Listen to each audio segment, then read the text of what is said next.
और इसी बीच में भगवान ने असुरों को परास्त कर दिया। इस भयंकर युद्ध में भगवान शंकर ने शैवत ज्वर छोड़ा, माहेश्वर ज्वर छोड़ा, और भगवान कृष्ण की सेना में जितने थे सबको बुखार आ गया। ज्वर के ऊपर ज्वर छोड़ा भगवान कृष्ण ने, वैष्णव ज्वर छोड़ा, और वैष्णव ज्वर और माहेश्वर ज्वर की लड़ाई हो गई। इतनी भयंकर लड़ाई हुई दोनों बुखार की कि माहेश्वर ज्वर परास्त हो गया और वैष्णव ज्वर विजयी हो गया। उस समय वैष्णव ज्वर ने भगवान की स्तुति की, माहेश्वर ज्वर ने भगवान की स्तुति की। ये ज्वर स्तुति का जो पाठ करता है, 4 ही श्लोक हैं ज्वर स्तुति के, उसको कभी बुखार नहीं आता है।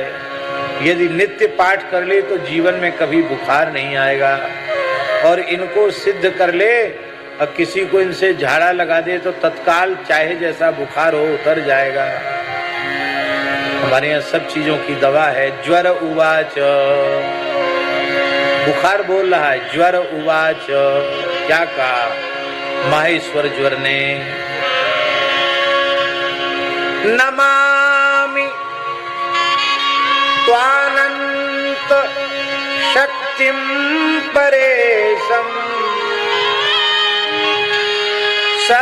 सर्वात्मानं केवलं व्यक्तिमात्रं विश्वोत्पत्ति स्थान संरोध हेतुं यत्तद् ब्रह्म ब्रह्मलिंगं प्रशान्तं कालो दैवं कर्म जीव स्वभावो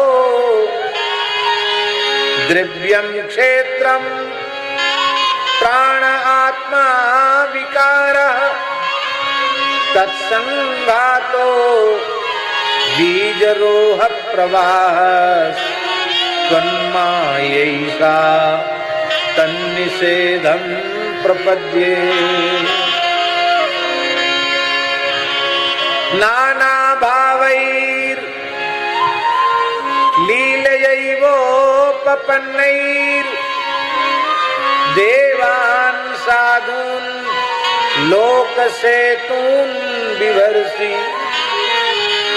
हंसुन्मार्गान् हिंसया वर्तमानान् जन्मैतत्ते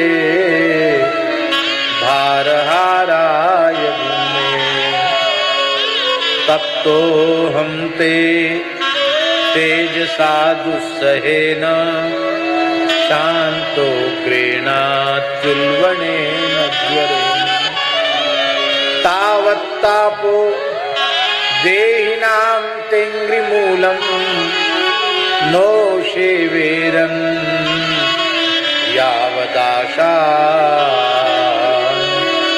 बद्धा।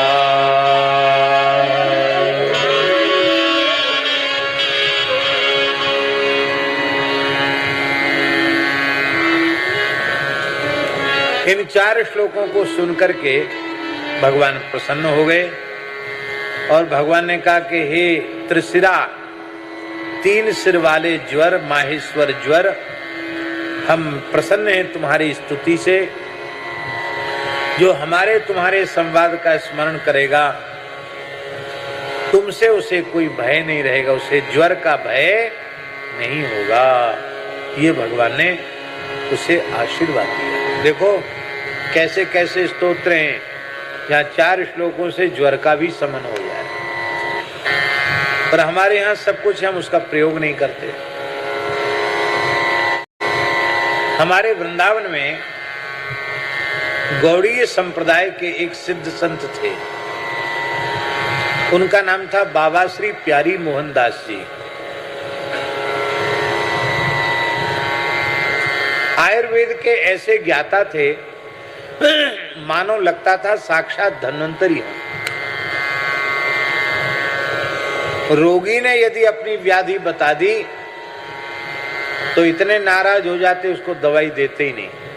बस रोगी आ जाए उसको ऐसे छूते थे और फिर अपने आप पर्ची पर लिखते थे और फिर दवाई दे देते थे। बस ये नहीं बताना कि कौन सी बीमारी क्या, बस दवाई देते और एक बार में ठीक हो जाता, रोगी द्वारा आता ही नहीं उनके पास, ऐसा विलक्षण थे। और स्वयं कभी बीमार हो जाते तो कभी अपने लिए दवाई बिल्कुल नहीं खाते, स्वयं कोई औषधि नहीं लेते, किसी प्रकार की औषधि नहीं लेते। एक बार बहुत तेज बुखार उनको आया और दवाई बाबा लेते नहीं। अब वैद्य जी ही बीमार पड़ गए तो दवाई कौन देगा? पूरे 84 कोस से साधु संत गरीब ब्रजवासी उनके पास दवाई लेने आते थे। बाबा को बुखार, 3 दिन हो गए बुखार उतरा ही नहीं। तो एक महापुरुष थे माता जी वृंदावन में, रामानंद संप्रदाय के थे, विरक्त संत थे, उनका नाम था सितारी बाबा।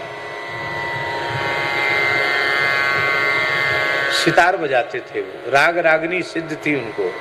रामदासी घराने के बहुत बड़े वीणा वादक थे, सितार वादक थे। और हमारे पूज्य गुरुदेव पहाड़ी बाबा ने उन्हीं से सितार सीखा था। और हमने महाराज जी से 2-4 सरगम सितार के सीखे थे, हमने भी थोड़े दिन सीखा।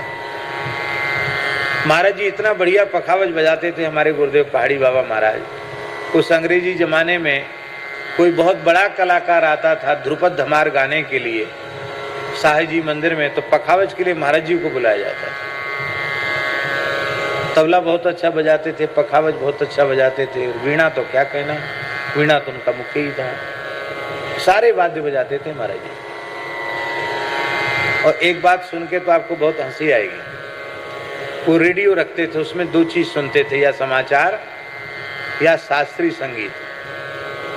चाहे शहनाई वादन हो, चाहे तबला, एकल तबला वादन हो या पखावज वादन हो, वो पहले से पता लग, वो सुन लेते ना क्या आने वाला है।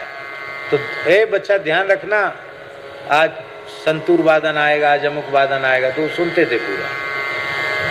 गायन विशेष प्रिय था वादन की अपेक्षा। गवैया कोई बढ़िया गवैया गाता तो जरूर सुनते। और एक स्वर भी ने गलत लगा दिया तो खाली तखत पर तो बैठे रहते थे, उस रेडियो को उठाकर तेजी से पटकते थे फर्श पर, और इतनी जोर से पटकते कि वो रेडियो बेचारा, उसकी मशीन चूर चूर हो जाती है। तेरी जयरती, सब गड़बड़ कर दिया, एकदम स्वर गलत स्वर लगा दिया। अरे राम राम, स्वर गलत लगा दिया। तनिक भी स्वर की कमी मंदे, इतना बारीक स्वर का ज्ञान था उनको। अब बता देते थे कि ये जगह ये गलत स्वर लगाया, गलत स्वर बर्दाश्त नहीं। यहां तक कि घड़ी घंट बजाने में भी गलत स्वर नहीं, घड़ी घंट भी बिल्कुल स्वर में बजने चाहिए, सब चीज स्वर में, बेसुरी कुछ नहीं। आरती स्तुति भी स्वर में। ऐसे थे महापुरुष।